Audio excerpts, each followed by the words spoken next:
Hello YouTube viewers. Figured I'd do something a little bit different today. I'm doing a vlog while I'm driving here, and the reason why I'm doing this vlog while I'm driving is I'm actually taking Zeus, my 1.5-year-old Colombian boa constrictor, to the vet. She had some issues with some mites not too long ago that I cleared her up with, and so she's doing okay with that, but she's been doing a little bit of open mouth breathing lately. A lot of mucus around the mouth. It almost looks like it's a little bit swollen on one side. So my initial concerns going to the vet is going to be that she may have mouth rot, which is basically just, it's an inflammation or at later stages a necrosis of the gums and mouth. It has to be pretty severe for it to actually turn to necrosis, but initially it kind of shows up the same as like a sore throat for human beings. It basically is just an inflammation of the mouth. That's one concern. Treatable. Concern number two is that she has a respiratory infection, which is always a dangerous thing for snakes. So the moment that I noticed that her mouth was a little bit mucousy and that she had to actually, every once in a while, breathing with the mouth open in order to kind of catch up with her breath, the same way that we do when we're sick, I saw that and thought, okay, well, there's something going on with her respiratory tract, and that was a little bit of a concern to me. So called up the vet, taking her into the vet now. She's next to me in the seat. I've actually got the seat heater on because it's a cold day here in Milwaukee. We're back down to sub 50s, so we're about 44 degrees right now. But I figured I would let you along for the ride as I take her in, and I'll try and get video of whatever I can. It may be that this is the only video that I'm able to capture because when I'm in there I want to be able to pay attention, but we'll see. So a couple of tips. If you notice that your snake is doing anything out of the ordinary in any way, that's something you've never seen before, stargazing, open mouth breathing, if you notice any kind of redness on the skin, you got to get into a vet right away. It's not something where it's like, okay, maybe it will treat itself, maybe it'll resolve itself. In most cases, it's not. Because usually what causes that issue is inadequate humidity or inadequate temperature, in which case I think both are a factor in what's happening with Zeus. So her enclosure, I think, is not reaching high enough temperatures, and the humidity is not quite high enough, which both would be perfect for respiratory infections. For snakes, I mean, you got to remember that since a snake is cold-blooded, they rely on heat in order to do anything with their body, whether it goes down to food metabolization, energy production, immune system response, and if they don't have the correct amount of heat, they're just not going to be able to do that. They're going to fall victim to all these, these illnesses, anything from basic to the most extreme cases, say like IBD, where it's basically a death sentence for the snake. That's always a fear in every snake owner's mind. So to get back to what I was saying is, when you notice something like that start to happen, when you notice anything odd about a snake in your collection or a reptile, you have to play it on the safe side. Take it into a vet because the vet bill for a checkup and a clean bill of health is definitely more beneficial to an animal than ignoring it and potentially having a dead animal. Not only is it a sad day for you, because you've lost that animal, it's of course a bad day for that animal because its life has been wasted. Aside from that, you have lost an animal from your collection. It depends on how you value the animal. We're all different people. Personally, I treat every animal as if I'd want to be treated myself. And if I wasn't feeling all that well, I would definitely want to go into the doctor and have something checked out. Just like in human beings, a common cold can turn into pneumonia if it's allowed to spread. So you've got to stop spreads like this. It's not something to play around with. Because they can't treat themselves, and they can't, in a lot of cases, or in any case really, just walk up to you and go, hey, I feel like I'm sick. You have to watch for those scenarios, refusing food, which Zeus has done the last 2 times I've gone to feed her, which sometimes is just really not out of the ordinary. Snakes have been known to randomly just reject food for no good reason. Other than to just simply reject for breeding. Of course, improper heating, it could have been an initial indicator for me, but it's something that Zeus has done before, so it's not something that worried me initially.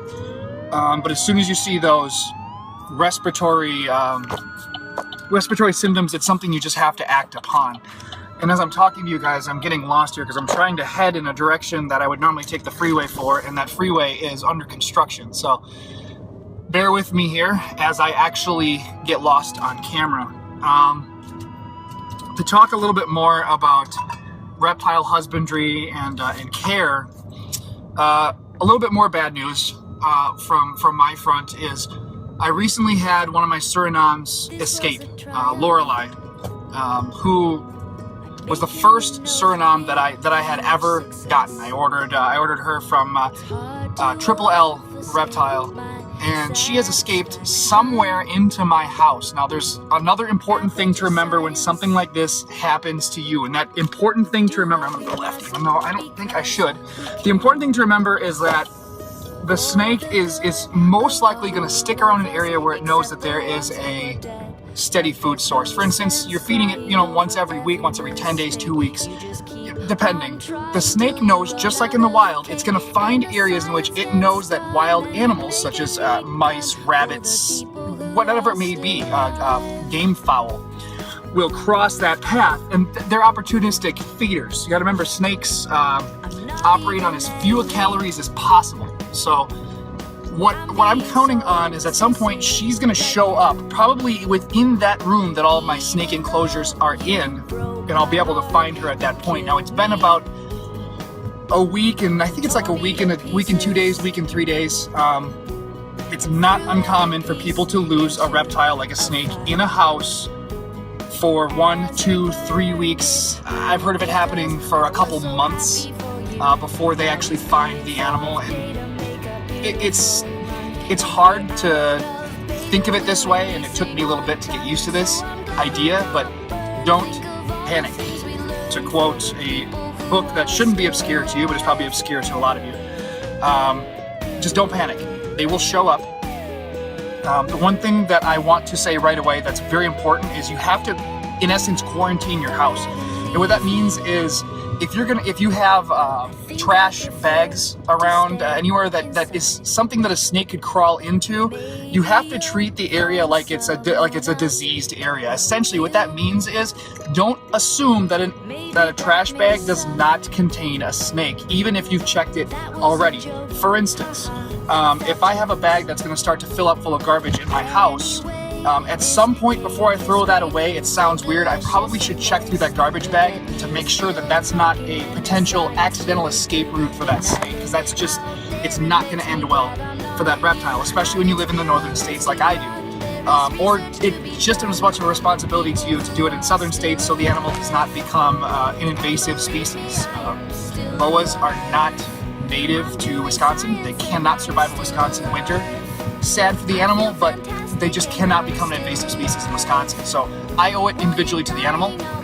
If you live in southern states or areas in which the humidity and temperature levels remain high enough for a boa to survive, you owe it not only to the animal but to the area to make sure that you're responsible in not allowing that snake to escape outside of your home. Invasive species are not good news for anyone.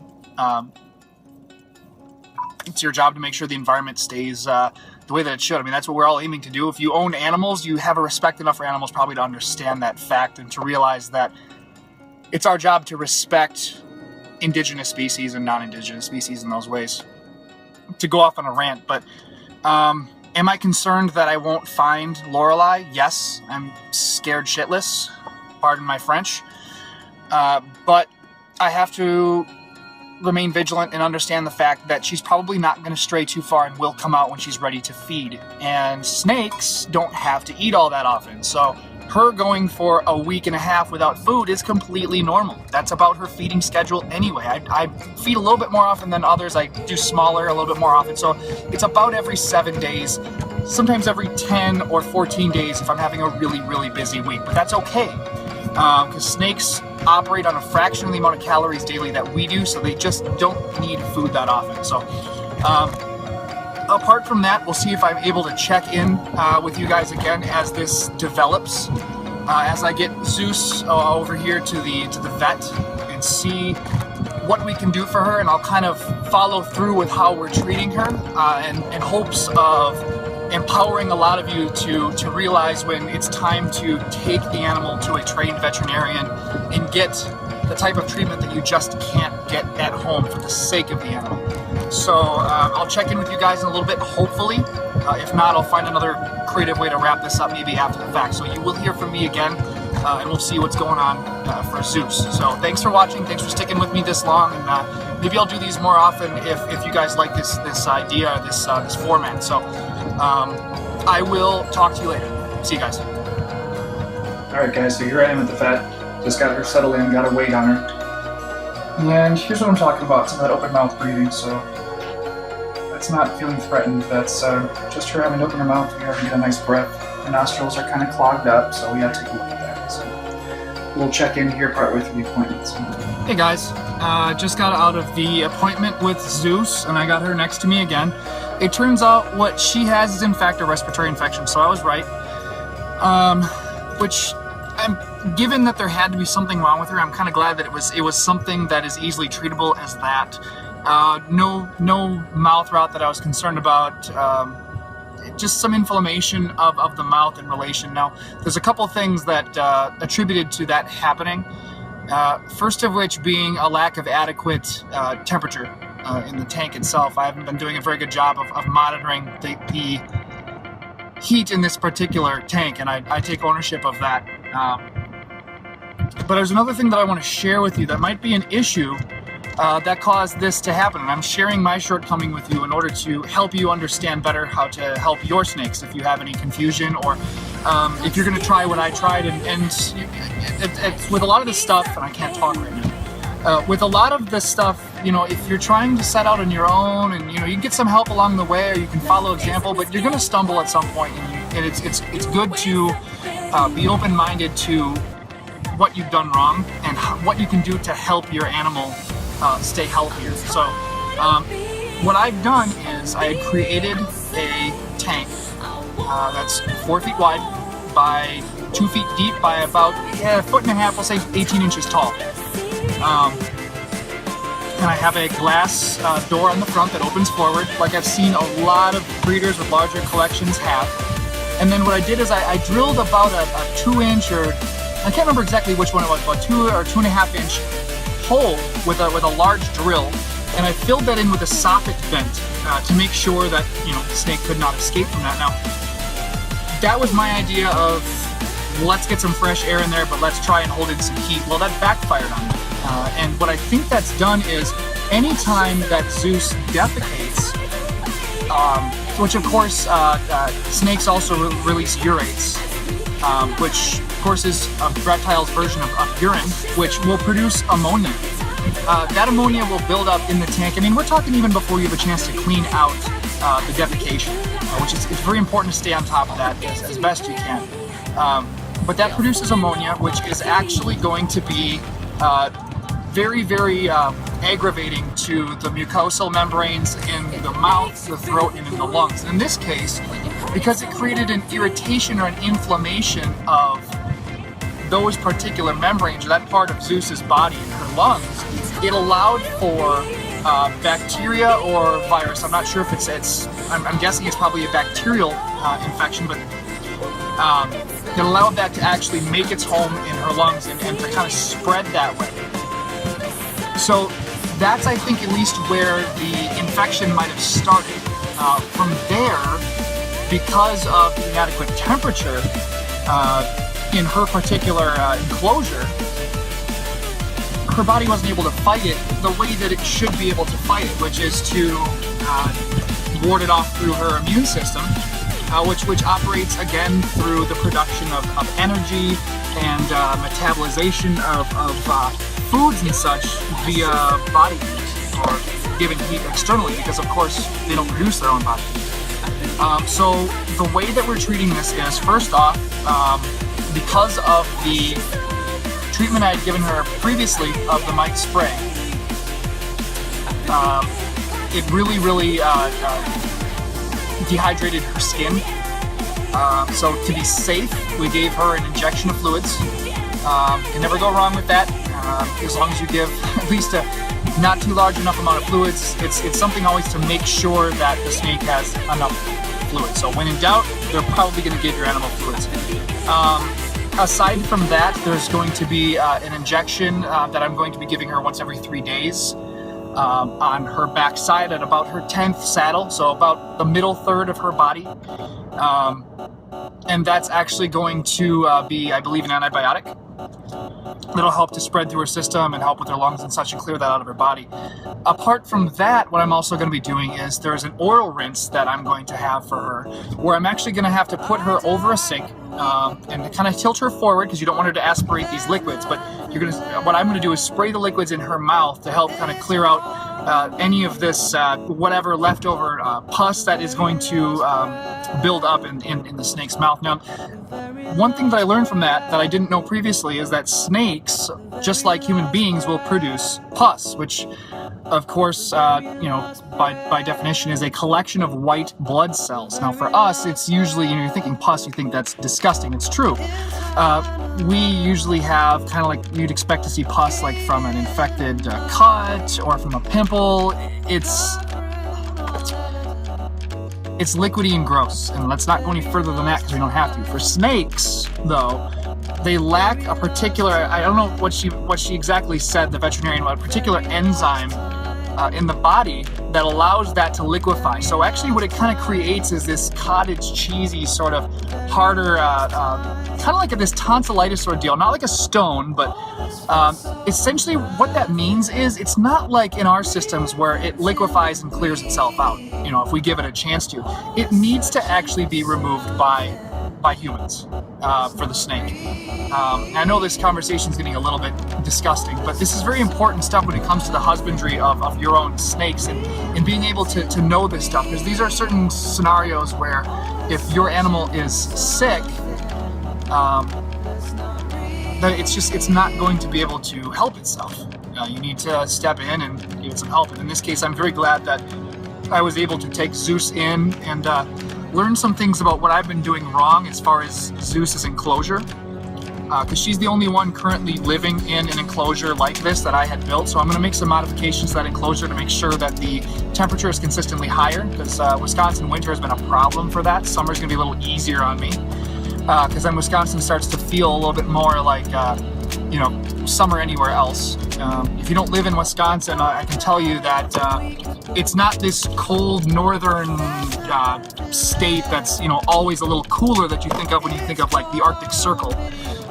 We actually get very, very cold. I mean, we're talking wind chills of about 40 below it at some cases, which a lot of you that may live in southern states and have never been to any of the northern states are just thinking like, what does that even feel like? I mean, we're talking stuff that'll give you frostbite within like just a couple minutes of being exposed to it. But aside from that, something that people don't know about Wisconsin or never really stop to think about is we get equally hot. During the summers, we get very, very hot and very, very humid.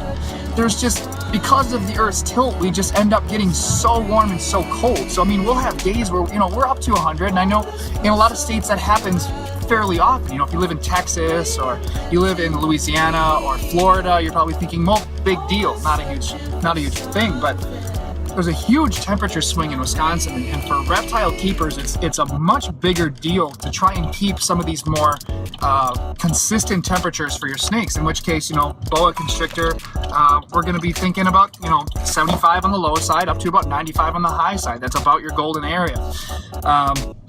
But when you're considering and you have a heat source, which is where thermometers and thermostats come into play, that during the summer, that same heat source that's going to be able to give you, 75 to 95 on that setting is going to overdo it. If you do it in winter, 75 to 95 on that same setting during summer is just going to blow the temperature out like crazy. And you're going to end up overheated reptile and all sorts of no good. But it's tricky. So what I do now is not going to be the same thing that I'm going to be doing. Sorry, I'm parking here because I'm going to be doing some Chipotle. I'm going to do my auto start and leave the car going so Zeus can have some nice warm seat while I'm in just ordering. So, but I'm going to stop for a moment. I'll keep going off of what I was saying, and it's just tough to keep up with that in these areas. I'm not justifying my mistake. I made a mistake. I'm willing to own up to that, as anyone should if they want their animals to be healthy. Her health is more important than my pride, so I'm going to swallow that now.